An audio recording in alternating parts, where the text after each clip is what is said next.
Hello my lovely wonderful people, welcome back to Spice Channel TV. On What's Trending, the Minister of Works, David Umahi, ordered security to remove a woman who identified herself as a patron of the Tinubu campaign organization after she questioned the Lagos-Calabar Coastal Road project's impact on her property.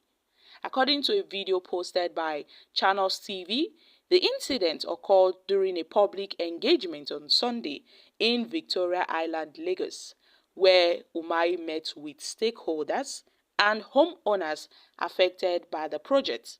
The woman, a campaigner for President Bola Ahmed Tinubu, claimed the project had been diverted into her estate, resulting in the demolition of her properties, despite the government-issued certificate. Now, Umahi accused her of inciting protest to disrupt the project, which she denied. Guys, at this point, I can understand the woman's point of view. She was trying to make her point seen by David Umahi. She was trying to make sure David Umahi understood what she was trying to say. She continued to speak. She was trying to explain her position in this situation, but she wasn't given the chance to speak. And when she continued to speak, the microphone was taken away from her. And David Umahi instructed the security to move her out. What sort of oppression is this? What sort of intimidation is this? The woman even resorted to saying, oh, she is a patron in Tinubu's campaign organization. She has over, that has over 5,000 members. But David Umahi did not listen to her. He did not listen to her. He drove her out. He drove her out of that building, called security operative to pick her out, to kick her out of that building. David Umahi later explained that his own properties had also been demolished for infrastructure projects, saying while the case is ongoing, he pleaded for cooperation, that at this point, whatever the court says, they will obey, that nobody should take laws into his or her own hands. Now we ask ourselves, this Lagos-Calabar Coastal Highway project that Tinubu brought, and it's been handled by David Umahi. This project has drawn public criticisms over its timing. It has drawn public criticisms. Many Nigerians are not in support of this project. But then David Umahi and some other Tinubu's ministers insisted that it is in Nigeria's best interest. Even the presidency made it known that it is in Nigeria's best interest. He clarified that the store line legally belongs to the federal government, stating that the beach side is not their land, that the beach side belongs to the federal government, denying people their right to speak, freedom of speech, freedom of expression of speech. Now, this is very similar. In fact, this is very common in this Tinubu's administration. I think that criticism is now a serious offense in this Tinubu's administration. Criticism is a big offense in Tinubu's administration. It is very unfortunate. A minister who is supposed to be a servant to the people is now seeing himself as a god, seeing himself as the Alpha and the Omega, seeing himself as the beginning and the ending. Imagine David Umahi of yesterday, becoming an oppressor because he's a minister.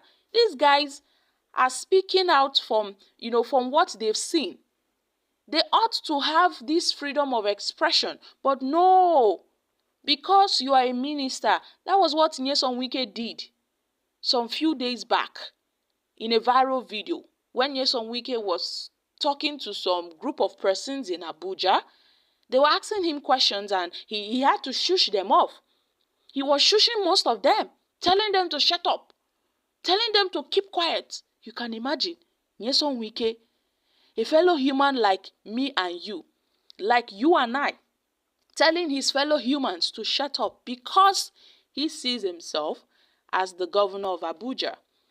He sees himself as the minister. Yes, he is the minister, but that doesn't give you the permission to talk down on people you ought to serve. Now, who pays you that money? The taxpayers' money fund all your spending.